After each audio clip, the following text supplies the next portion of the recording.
this video, I'm going to be showing you how you can download and play Everlasting Summer on your phone.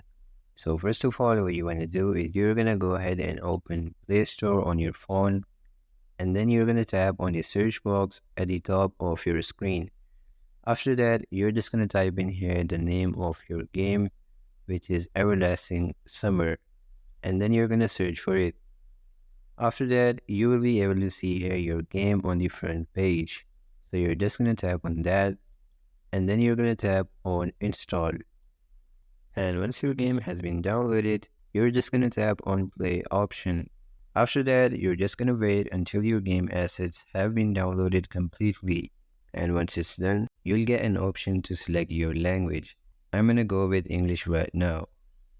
After that, you're going to select yes, I accept these terms and conditions, and then your game will start loading. As you can see here that this is the home page of this game. You're just going to tap on the first option, which is new game.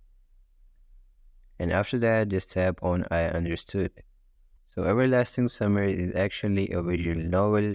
So you're just going to read here the dialogues and tap on the screen to get new dialogues.